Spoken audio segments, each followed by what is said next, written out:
Our story picks up with the young Izuku having already gone to the quirk doctor and being told that he doesn't have a quirk. And unlike in the original story of him going home and crying and watching the videos of All Might, Izuku would instead actually decide to go outside to play in the woods, because in this universe, in this story of My Hero Academia, the Midoriyas actually live in between Japan, well, in between the city and UA. Like they have a little lot that they have a rent style home on. All thanks to Zashi being away all the time doing marine research. So, anyways, while Izuku was outside debating on whether or not if he can become a hero or not, it was then that a meteor would become crashing down not too far from Izuku. Now, this would kind of really wouldn't go unnoticed by UA or even the news, because the news was reporting of a meteor that could hit somewhere in Japan.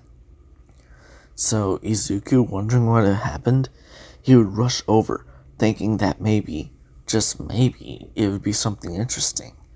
Like if he couldn't have a quirk, he could maybe tell his friends, well, not his friends, but his classmates, or even Bakugo, that he found the meteorite that was supposed to be falling.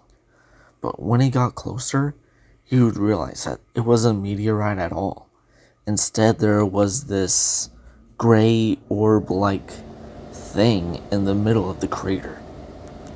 The rocks under Izuku would give away, as he would have been standing a bit too close, and he would fall, but not like hard. He would fall a little bit. And as he got up, the pod would open, revealing a watch inside.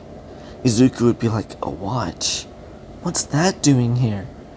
And outstretching his left hand, the watch would jump out from the inside of the pod, or latch onto his left hand.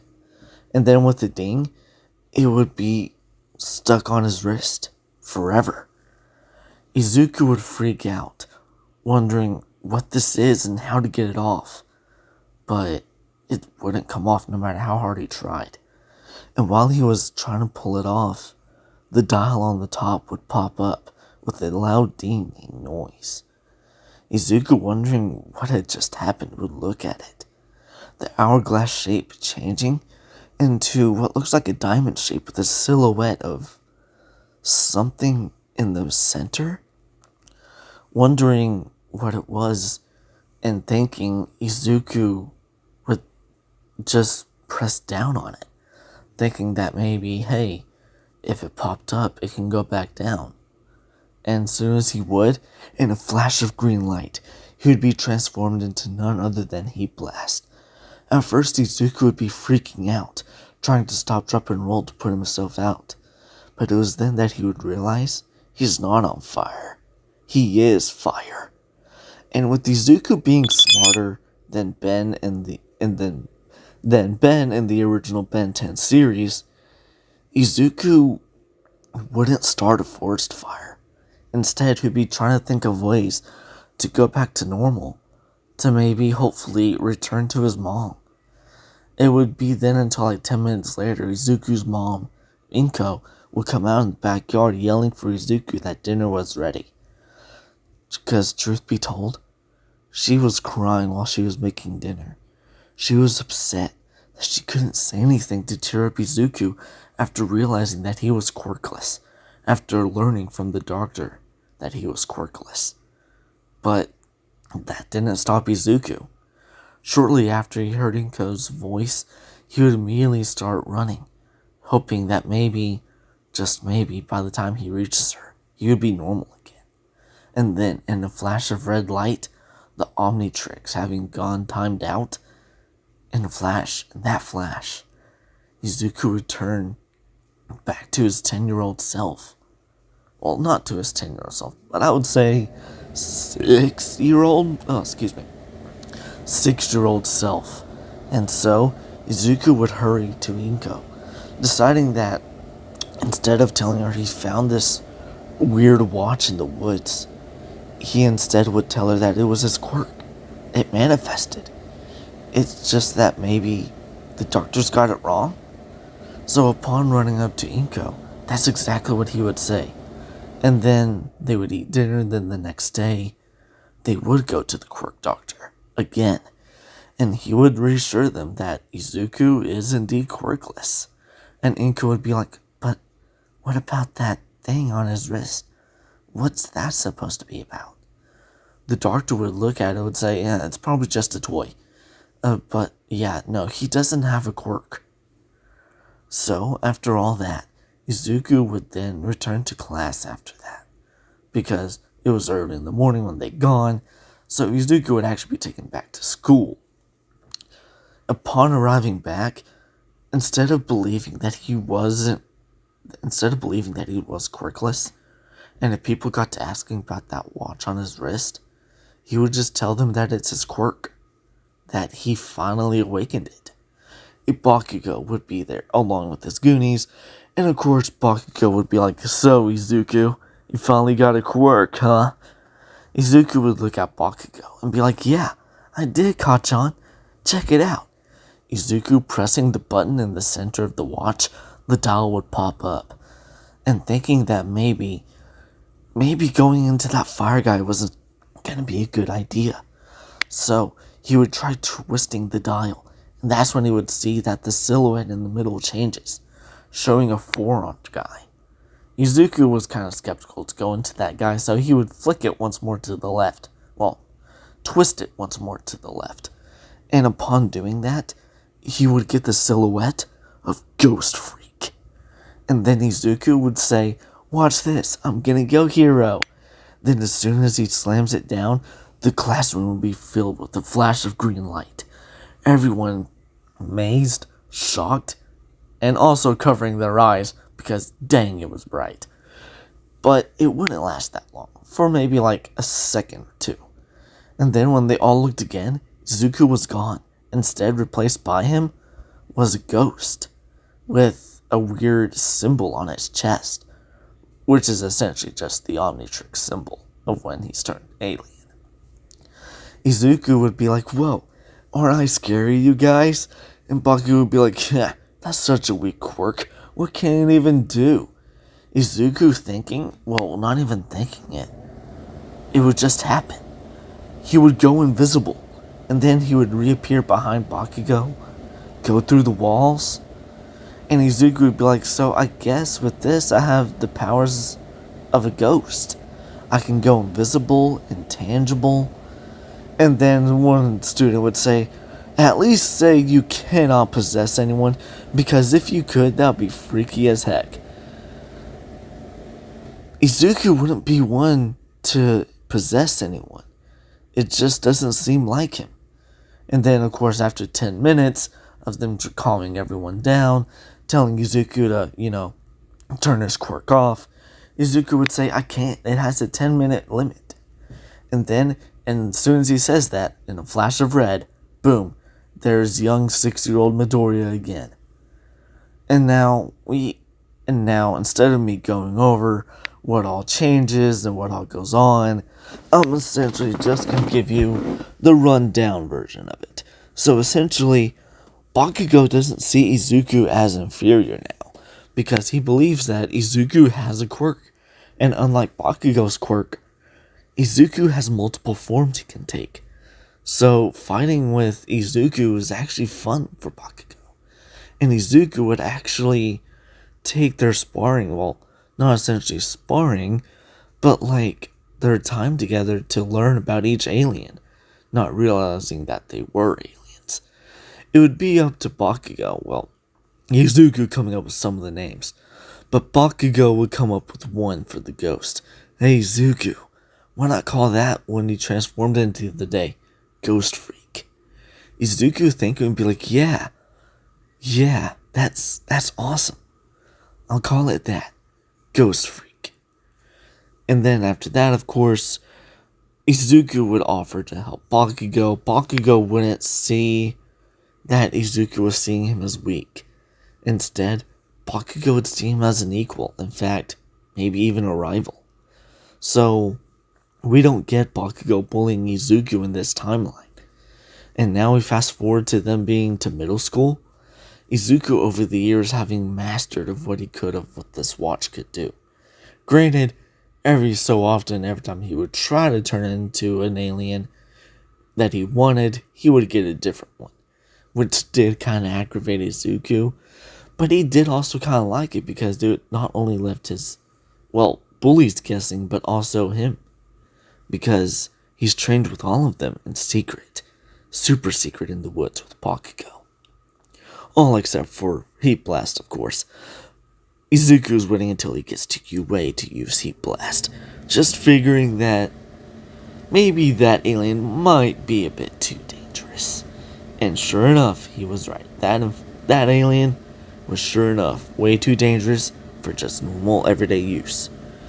Ingo, however, at the house, she wouldn't change. She would still be skinny, having, realized that Izuku wasn't discouraged. And she, in fact, believes that the doctors were just idiots, because it's clear Izuku has a quirk. And of course, Izuku's dad would be out of the picture, but he would also be calling them every so often, and Izuku would, of course, update his dad about, hey dad, I got my quirk today, and stuff like that. Now we go fast forward to them to middle school, and of course, his teacher coming into the classroom saying, it's time for your career aptitude tests. Just kidding, I know you all want to become heroes. And then, of course, he throws the papers in the sky, in the air. Everyone going crazy using their quirks, obviously, except for Izuku and Bakugo. And that was then when the teacher would say, oh yeah, Katsuki and Midoriya, you guys want to go to the National School UA, right? And then some of their classmates would be like, yeah, there's no doubt that those two would make it into UA. And Izuku would be like, yeah, me and Kacchan are going to be the greatest heroes you'll ever see. Maybe we'll even surpass All Might one day. What do you think, Bakugo? Bakugo chuckling would be like, yeah, you got that right, Izuku. Let's do this thing.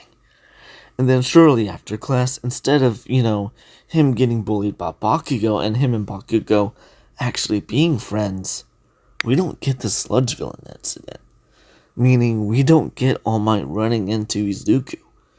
But of course, for the sake of the story, we're going to say that Mirio was in the area and he was able to help All Might take down the sludge villain, even though I would say this, he is a 30 by the time they're in first year.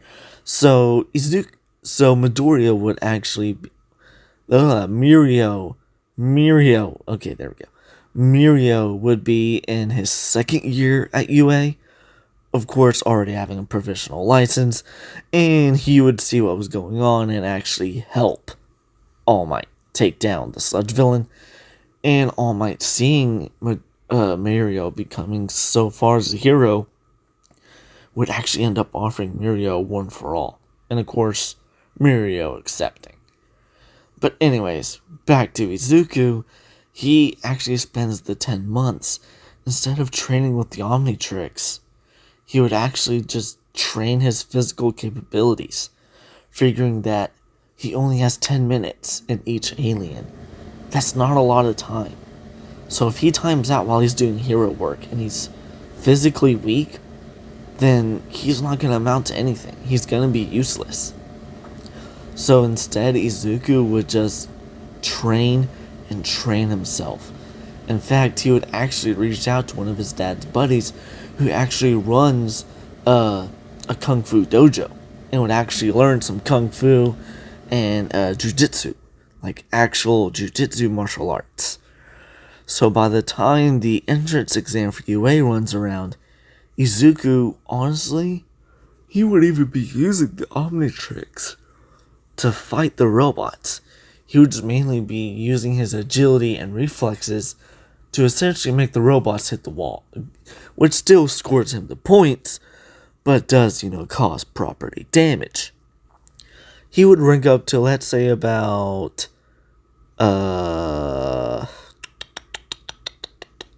let's say 65 hero points. And then seeing this, Nezu would determine that it was the perfect time to bring out the 0-pointer. And upon seeing this, everyone else would be running away. Izuku would start to as well. And that's when he heard Ochako's voice crawling out for help. Just then, Izuku, realizing that he had to save someone, would immediately pop up the dial of the Omnitrix and switch over all the way to forearms, debating that forearms was the best bet. But instead, he got upgrade, which wasn't a bad alien either, because as soon as Izuku got it, he'd be like, upgrade? Seriously? Wait, maybe I can use this. I can take control of the robot, make it damage itself. And so, Izuku would run all the way to the zero pointer. Just before it was about to collapse, well, just before the foot was about to land on Ochako, he immediately latched on to the zero pointer, upgrading it, making it go back, and then has the robot essentially destroy itself.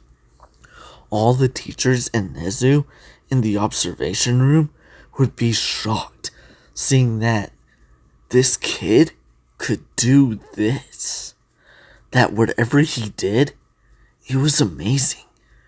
And then, of course, after Izuku destroying the zero pointer, he would unlatch it from it and go over to Araka, making sure she was okay. And then, of course, after those 10 minutes of them waiting for, for the entrance exams to be over, because Nezu in this timeline actually released the zero pointer early instead of like how he did in canon. So, by the time the 10 minutes were over, Izuku would time out, returning to normal. And then he would return home, knowing that maybe, just maybe, he got into UA. And sure enough, a week later, he got his acceptance message from All Might. And of course, All Might is still Izuku's top favorite hero. It's just that he never got the chance to meet him, meaning he never got his notebook signed. But that didn't stop Izuku. The next day, Izuku would arrive at UA High, ready for his first year at UA Academia. This would be the start of his UA journey, not as a hero or as a quirklet, as a blooming hero, but not as a quirkless one. No. Someone who believes this is his quirk, but deep down he truly knows that this thing is out of his world. Sadly, however, this isn't all, because far off in space, in a far off galaxy, there is a ship, a big, massive ship, tracking the Omnitrix. And that's when we hear a voice, a robotic one. Sir, we found the Omnitrix. It is on a planet called Earth. And then we hear the big boss. Excellent. Send out one of my bots to go retrieve it. We cannot let the greatest weapon in the universe be discovered by pathetic Earthians. And this concludes part 1 of What If Izuku had the Omnitrix.